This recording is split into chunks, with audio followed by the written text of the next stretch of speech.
नए सूबों का फैसला अवामी उमंगों के मुताबिक होगा। 1972 में आबादी 7 करोड़ और 4 सूबे थे। आज आबादी 25 करोड़ हो चुकी। आबादी 3 से 4 गुना बढ़ गई और वहीं 4 सूबे हैं। डीजी ISPR की press conference. Lieutenant general Ahmad Sharif Chaudhry ने कहा, गवर्नेंस का अमल जमूद का शिकार नहीं रह सकता। वक्त के साथ टेक्नोलॉजी, आबादी और रियासती जरूरियात में तब्दीली आती रहती है। आवाम की ख्वाहिशात ही सबसे अहम हैं। मुल्क को दरपेश मुतादिद मसाइल का हल मौसर हुक्मरानी और बेहतर इंतजामी निजाम से जुड़ा हुआ है। पाकिस्तान की सिक्योरिटी के लिए गुड गवर्नेंस इंतहाई अहम है। देखना पड़ेगा कि मौजूदा इंतजामी ढांचा गुड गवर्नेंस की जरूरियात पूरी कर रहा है या नहीं। मसाइल हल नहीं हो रहे, इसका मतलब है अच्छी हुक्मरानी के लिए कुछ करना पड़ेगा। गुड गवर्नेंस के लिए अगर इंतजामी तब्दीली की जरूरत हो तो उसे हो जाना चाहिए और इसे होने दें। फैसले सियासी जमातों, मुंतखब क़यादत और जमहूरी अमल के जरिए होने चाहिए। काबिले एहतराम सियासतदानों समेत तमाम पार्टियों की ख्वाहिश है मसाइल हल हों। बेहतर तर्ज हुक्मरानी की जरूरत है और हम बरसों से इसकी निशानदही कर रहे हैं। पाकिस्तान को बेहतर इंतजामी निजाम की जानिब बढ़ना होगा।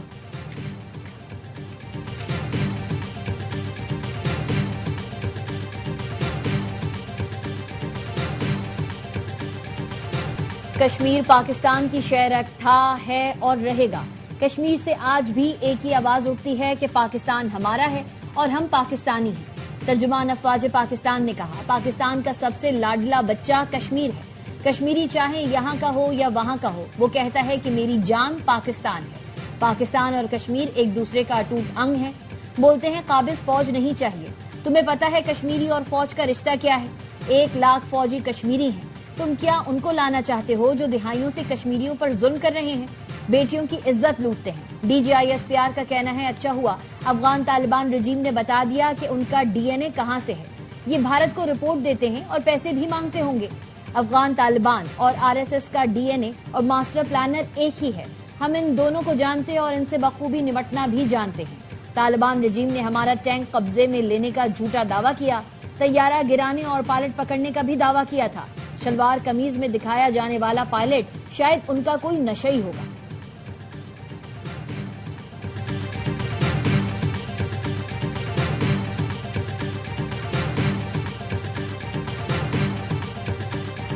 आर्टिकल 5 वाजे करता है, वफादारी सिर्फ रियासत से होगी। हार्ड स्टेट का मतलब रियासत के साथ गैर मशरूत वफादारी है। क्या हम हार्ड स्टेट हैं? नहीं, इसका हरगिज मतलब नहीं। मिलिट्री रियासत चला रही है। DG ISPR lieutenant general Ahmad Sharif Chaudhry ने मीडिया ब्रीफिंग में कहा, बातचीत का रास्ता खत्म हो गया। दहशतगर्द रियासत के सामने ना झुके तो भरपूर जवाब दिया जाएगा। तर्जुमान पाक फौज ने बताया, रवां साल 40,000 इंटेलिजेंस बेस्ड ऑपरेशन हुए। 2084 दहशतगर्दों को जहन्नुम वासिल किया गया। धमाकों के 28 वाकयात हुए। बम धमाकों में ज्यादातर अफगान शहरी मुलव्विस थे। रवां साल मजमूई तौर पर 819 शहादतें हुई। दहशतगर्दी में 303 फौजी जवान शहीद हुए।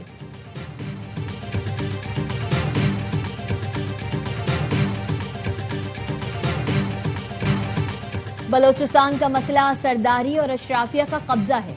एक कबीले में स्टेटस को है जो नहीं चाहता गरीब का बच्चा पढ़े। वो चाहता है ये हमेशा उनके गुलाम बने रहे। ये लोग कारोबार के नाम पर मुनशियात और डीजल स्मगलिंग करते हैं।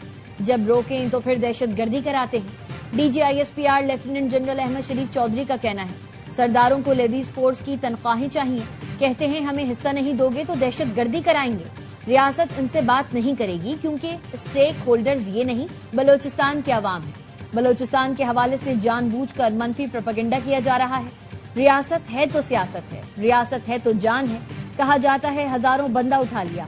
मिसिंग पर्सन्स का कोई नाम तो होगा, उसका शनाख्ती कार्ड ले आएं। कुछ मिसिंग पर्सन्स दहशतगर्द कार्रवाइयों में मुलव्विस होते हैं। लापता अफराद का प्रोपेगेंडा नाकाम हो गया।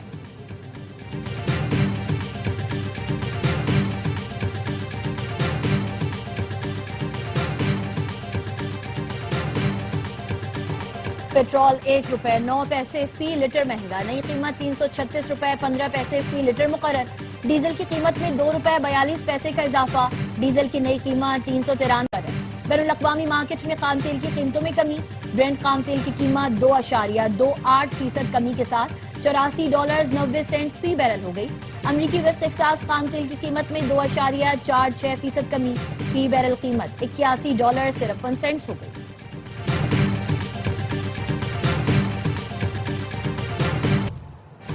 بنگلہ دیش کی حکومت کا مسلسل تیسرے ماہ بھی پیٹرولیم مصنوعات کی قیمتیں برقرار رکھنے کا اعلان۔ اگست کے دوران بھی صارفین پیٹرولیم مصنوعات موجودہ نرخوں پر ہی خرید سکیں گے۔ قیمتیں 31 مئی 2026 کو جون کے لیے مقرر کی گئی تھی اور اب اگست میں بھی ان میں کوئی تبدیلی نہیں کی گئی۔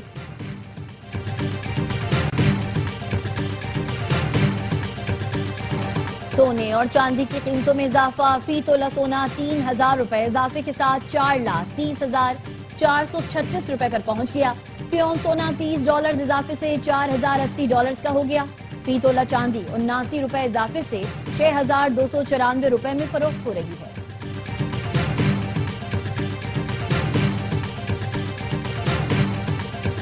بڑھتی آبادی کے دباؤ کے پیش نظر صوبوں میں انتظامی بنیادوں پر تقسیم ناگزیر ہے۔ ہر صوبے کو انتظامی بنیادوں پر 3 حصوں میں تقسیم کرنا وقت کی ضرورت ہے۔ نئے انتظامی یونٹ سے عوام کے مسائل ان کی دہلیز پر حل ہو سکیں گے۔ چاروں صوبوں کو نارتھ، سینٹرل اور ساؤتھ کے انتظامی یونٹس میں تقسیم کیا جا سکتا ہے۔ وزیر داخلہ محسن نقوی کے بیانات انتظامی اصلاحات سے متعلق پیش رفت ثابت ہو سکتے ہیں۔ وفاقی وزیر علیم خان کا ایکس پر بیان، کہا صوبائی دارالحکومتوں تک سینکڑوں کلومیٹر کے تھکا دینے والے سفر سے نجات ملے گی۔ نئے انتظامی یونٹ سے چیف سیکرٹری، آئی جی اور ہائی کورٹس کی کارکردگی بہتر ہوگی۔ نئے انتظامی صوبے ملک کو تقسیم کے بجائے قومی یکجہتی اور معیشت کو مزید مضبوط کریں گے۔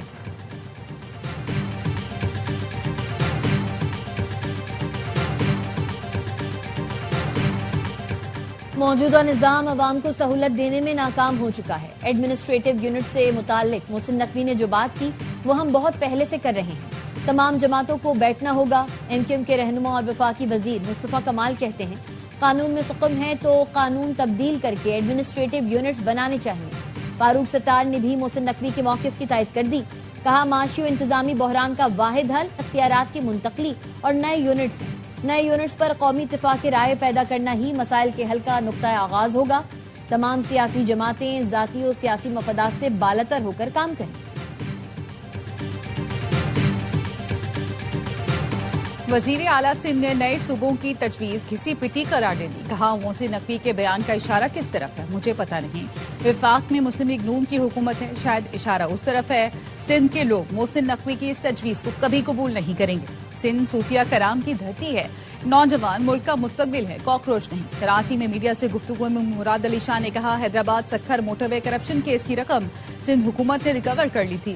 پی پی اپنا نقصان برداشت کرتی ہے لیکن کشمیر کے حقوق پر سودا نہیں کرتی۔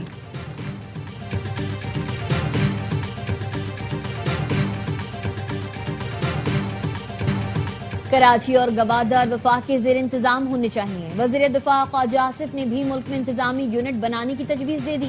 پروگرام خبر میں گفتگو کرتے ہوئے کہا نئے انتظامی یونٹس بننا پاکستان کے لیے اچھا شگون ہوگا۔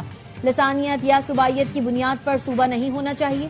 ہائیبرڈ نظام ہی سسٹم میں تبدیلی کی گارنٹی ہے۔ بہت سے بڑے فیصلے اسی کے تحت اگلے 2-3 ماہ میں ہو جائیں گے۔ اگلا الیکشن نئے سٹرکچر کے تحت ہو سکتا ہے۔ نئے صوبوں پر سب مان جائیں گے۔ پی پی رہنما نیئر بخاری کا رد عمل، کہتے ہیں کیا خواجہ آصف نے کابینہ میں کبھی اس رائے کا اظہار کیا؟ خواجہ آصف نے آرٹیکل 239 پڑھا ہے تو دیکھ لیں۔ صوبوں کی حدود کا رد و بدل کرنا چاہیں تو صوبائی اسمبلی 2/3 اکثریت سے قرارداد منظور کرے۔ کراچی کو سندھ سے الگ کرنے کی بات ہم سے ہوئی تو مرکزی مجلس عاملہ فیصلہ کرے گی۔